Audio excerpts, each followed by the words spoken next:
Bien, continuamos en Sin Esquemas nuestra interesante conversación con nuestro distinguido invitado Felipe Vallejos. Ahora, con la grata unión a este panel de nuestro amigo, compañero y hermano Irving Vargas, quien de inmediato le va a dar la bienvenida a Felipe, y me imagino con inquietudes, sabemos, de mucha trascendencia y de mucha importancia, como nos tiene acostumbrado. No, pues gracias, Alberto, gracias. Yo muy contento de participar en esta etapa de la conversación con Felipe. Felipe, la China y Estados Unidos han estado enfrentados durante años.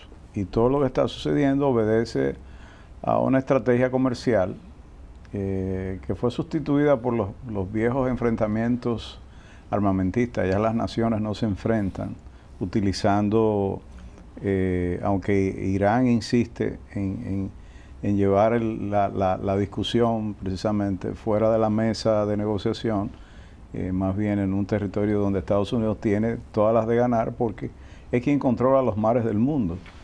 Está muy bien establecido que una nación debe igualmente, para poder ofrecer la seguridad que necesitan las naciones, el control de los mares es vital por el asunto del transporte marítimo. ¿Qué entiendes tú que traería como beneficio a la República Dominicana el hecho de este enfrentamiento comercial de China y Estados Unidos, habiendo República Dominicana firmado un tratado con China, ¿no? Un acuerdo inicial? Bueno, la verdad que es poco responsable de mi parte sería aventurar de manera concreta lo que pudiera ocurrir, pero de todas maneras que es una situación crítica para la República Dominicana. Recuerdo que, no sé si era Danilo Medina o Leonel Fernández, que le preguntaban, ¿cómo usted hace con Estados Unidos o Venezuela? Y decía, bueno, hay que entenderse porque esto es un matrimonio como de dos caminos, digamos. Entonces, en este caso es mucho más delicado porque estamos hablando de dos colosos, los dos grandes, digamos que imperios del comercio y de la economía. Claro, por supuesto. De todas maneras, si vamos a la historia, Estados Unidos tiene mucho más arraigado en su cultura ese hecho de expandirse constantemente como si fuera un imperio romano, por encima, por ejemplo, de China. Lo explicaba muy bien Kissinger, que fuera uno de los más grandes o de los más poderosos secretarios de Estado que ha tenido Estados Unidos en el siglo XX. Sus aciertos y sus desaciertos, pero claro, sí, el que más impactó de una forma u otra en esa época. En nuestra región, definitivamente, claro, Kissinger, la doctrina de Kissinger impactó de manera muy importante en Latinoamérica y explica en un ladrillo que se llama China, precisamente, de esta cultura milenaria, de que no tienen ese interés realmente de crear un imperio para expandirse, sino más bien de ser muy fuertes a lo interno, y ese fortalecimiento actualmente se traduce en buscar esa sostenibilidad a largo plazo, ser sostenibles. Y obviamente tienen que acudir a ciertos recursos y a ciertas herramientas que obviamente los enfrenta con Estados Unidos en este caso, y obviamente ahora mucho más con Donald Trump, que se ha enzarzado en esta guerra comercial eterna con su homólogo chino, de decir que son los aranceles chinos los que están realmente pulverizando la economía norteamericana, y entonces se atacan con aranceles, vuelven con aranceles, y eso evidentemente económicamente en algún momento vamos a ver el reflejo de esa subida importante de aranceles, cuando la tendencia global de los últimos 10 o 15 años había sido eliminar todo arancel, muchos tratados de libre comercio. Estados Unidos había establecido buenas... Es como una involución en estos últimos meses, se está dando como una cierta forma. Creo que involución es la palabra, porque quizás no es la palabra, pero me refiero al término... Es la palabra, porque es correcto, no sé si correcto o incorrecto, pero la tendencia es de la involución de terminar con estos tratados de libre comercio que en palabras textuales de Donald Trump no sirven para nada, que han traído muchos problemas a Estados Unidos. Lo que hay que hacer es volver a la economía, pareciera doméstica, ser, de los años 40, de muchos aranceles, proteger la industria local para ser competitivos a nivel global. En esta guerra de aranceles, de dime, yo te digo, tú me pegas, yo te pego, entre China y Estados Unidos, República Dominicana, al igual que en muchos otros países, debe apelar, como decíamos anteriormente, al pragmatismo.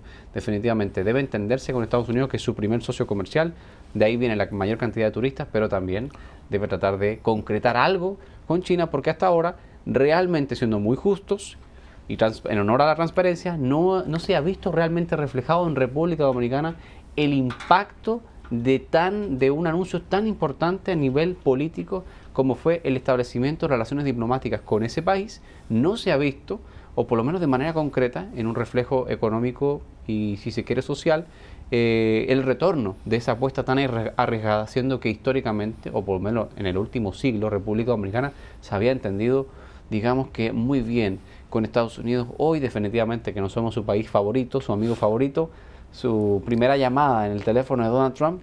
Entonces quizás debiéramos ver en algún momento cercano el retorno de esa apuesta un tanto arriesgada. Dijiste arriesgada. ¿Qué estamos arriesgando nosotros? Estamos arriesgando el hecho de que Estados Unidos no ve con buenos ojos cómo se mueven las piezas a nivel regional. Está entrando fuertemente Rusia, vemos la presencia hasta militar de los rusos en Venezuela. Recientemente se firmó un acuerdo importante con empresas de gas de Bolivia, es decir, se está metiendo fuerte Rusia. Sí. China está hace muchos años ahí. Entonces los aliados que le van quedando a Estados Unidos de manera muy clara en Sudamérica sigue siendo por supuesto Colombia, en un grado mucho menor Chile. Ahora Brasil. Pero recuperó Brasil. Recuperó Brasil. Que era un jugador importantísimo, que lo perdió durante más de una década porque Lula se volcó totalmente hacia China. Correcto. Y generó igualmente un progreso económico para Brasil y hizo creer a Latinoamérica que la alianza con los chinos funcionaba. Correcto. Pero le funcionó a Brasil. Le pudo haber funcionado un poco a Chile, pero no sabemos si a países tan pequeños, con economías tan pequeñas como la nuestra, China pueda representar algún tipo de, diríamos, de inversión importante, porque los chinos invierten donde ellos pueden sacar a corto plazo. Sí, inmediatamente. El Norteamérica invierte a largo plazo y compromete.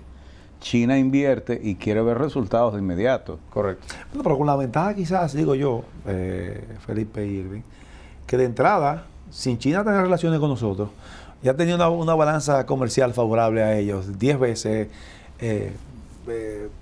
Las exportaciones de China a nosotros son 2.400 millones de dólares, estamos hablando, contra apenas 200 y algo millones de dólares que nosotros exportamos en la actualidad. Yo quiero agregarle también a esa parte que tú me des un poquito de luz en este sentido. Nosotros veníamos teniendo relaciones con Taiwán de muchos años, una relación muy fluida, una relación que verdaderamente parecía un matrimonio de feliz, luna de miel permanente. Sí. Entonces, ¿a qué se debe? Y teníamos unos negocios extraordinarios con Taiwán, de nosotros a Taiwán. Y resultados. Sí, entonces yo me pregunto, ¿a qué se debe que no había ese celo con Taiwán? ¿Es porque por la parte eminentemente política? Porque Taiwán le quitó muchísimo negocio a Estados Unidos también con nosotros, de manera directa. Oriéntanos un poquito a nuestro público televidente en esa parte. Digamos que Estados Unidos no, si le hacía una cosquilla en el sentido económico, Taiwán prefería que ese fuera su dolor de cabeza y no China. En este caso. Prefiero con respecto a República Dominicana. Por supuesto, porque Taiwán es... Lo que pasa es que quizás lo ve como que por aquí entra y se lleva todo. Puede ser, además que un tema geopolítico. Sí, porque los cubanos, como decía anteriormente, no están en una buena situación con Estados Unidos en la era Trump.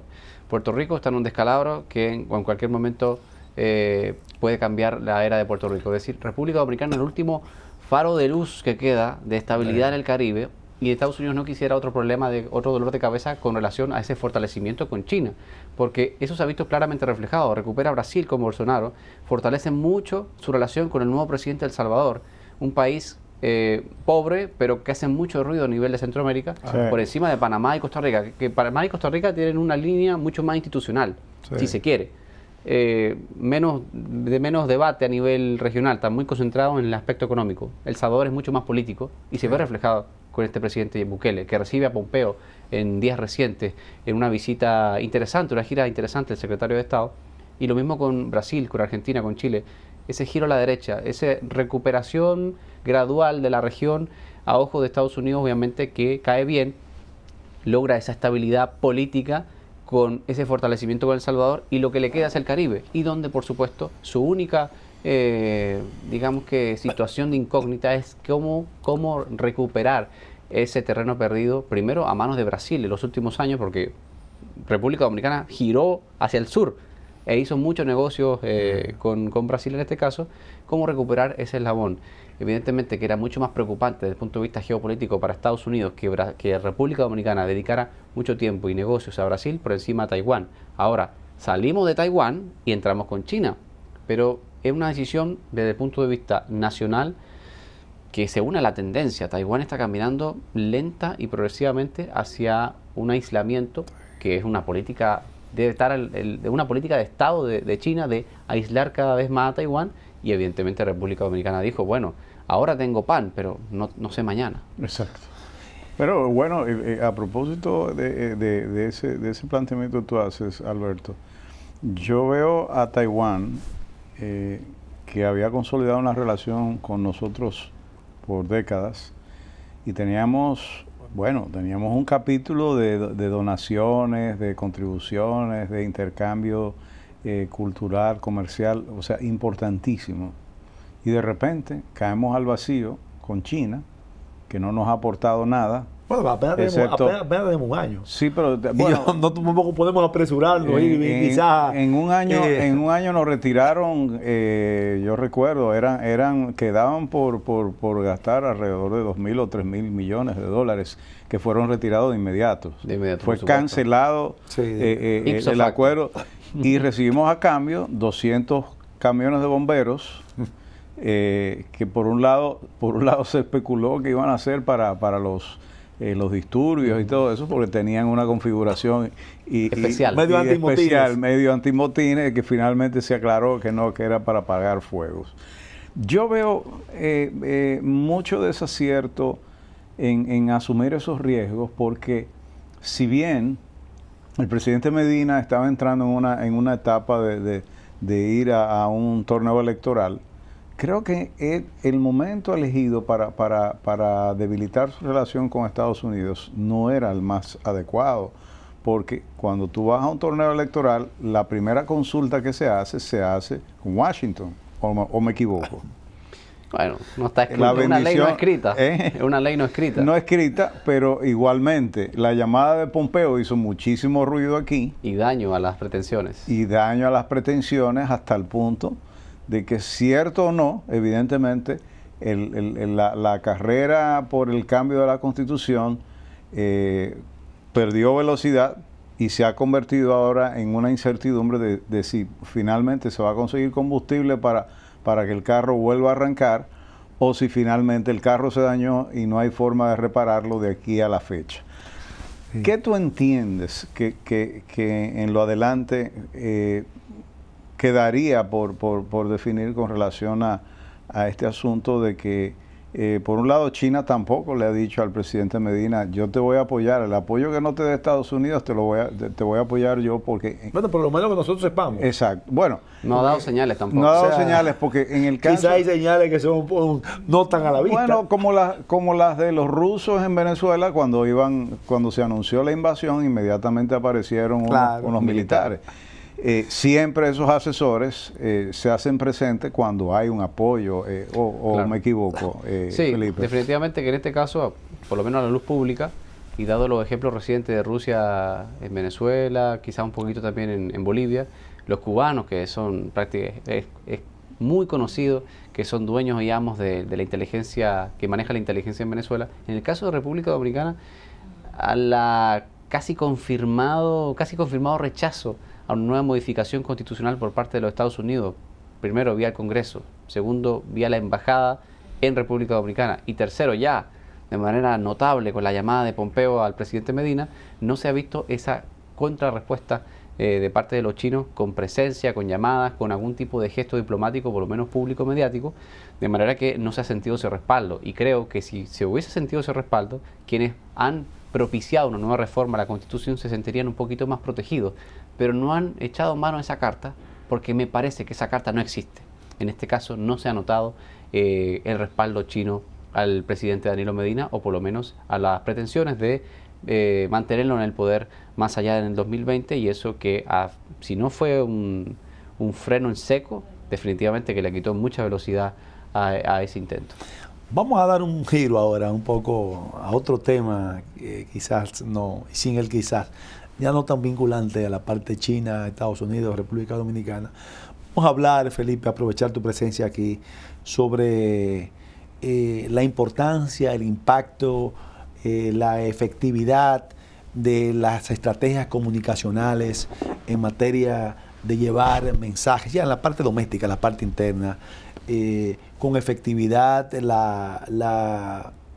todo lo que tiene que ver también con las informaciones falsas, el manejo engañoso de publicidad, que de una forma u otra se vende y lamentablemente se compra. ¿Qué tú nos puedes decir en ese sentido? Ya en una etapa donde aún estemos en un limbo, que lo comentamos en un break fuera del aire, donde tenemos un país donde una decisión tiene prácticamente el país parado, en todo el sentido de la palabra, pero ya apenas a días de que se defina de una forma o de otra, y donde vamos a entrar a un año preelectoral, donde todo lo que vivimos en este país, tú tienes ya 12 años aquí, Felipe, y ya tú debes haberte aplatanado bastante bien en vivir lo que son los años preelectorales, como todo se vuelca, la economía completa gira alrededor de una campaña electoral. Lamentablemente no debiera ser así. Entonces, ¿qué tú crees que podemos, como vamos a decir, como una reflexión que podamos quizás, vamos a hacer un poquito aquí hasta soñadores, de que podamos separar una cosa de la otra? Separar una cosa de la otra va de la mano con el fortalecimiento de las instituciones, la institucionalidad. Todo el mundo se pone en la boca esa palabrita y realmente no hemos nunca adentrado en su significado, o por lo menos en lo que significa para un país.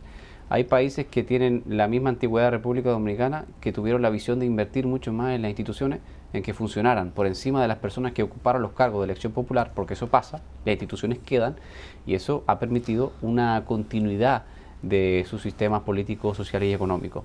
República Dominicana tiene un gran desafío en ese sentido de la institucionalidad, y por eso es que vemos este tipo de situaciones con la reforma a la Constitución, que hoy sí, hoy no, la sometieron, no va, la campaña que el país se paraliza en función de las elecciones de mayo. Todo ese tipo de situaciones van de la mano con la madurez propia de la institucionalidad de un país. Ahora bien, yo siempre he dicho, ya volviendo a la primera parte de la pregunta, que estas elecciones son las elecciones de las noticias falsas o noticias engañosas. La noticia o la calumnia, la injuria son más viejas que el hambre. O sea, eso es desde que... Amigo, que el hambre y que el frío, como decimos. El frío, porque realmente la calumnia ha sido una herramienta, la injuria, la calumnia ha sido una herramienta importantísima, política, social, para difamar a una persona, sacarlo del juego, y yo me pongo yo y sales tú. Desde siempre, desde que la creación de los imperios, desde que la sociedad es sociedad. Ahora bien, desde el 2007 las redes sociales irrumpieron con fuerza, Internet irrumpió con fuerza. Yo quisiera, Felipe, oye, para no interrumpir ese análisis que vas a hacer ahora, que nos permita unos segunditos, claro que sí, para entonces tú le des con banda, como decimos, a esa parte tan importante, y no tener que interrumpirte en el momento quizás que iba bastante bien. Continuamos en unos segundos en Sin Esquemas.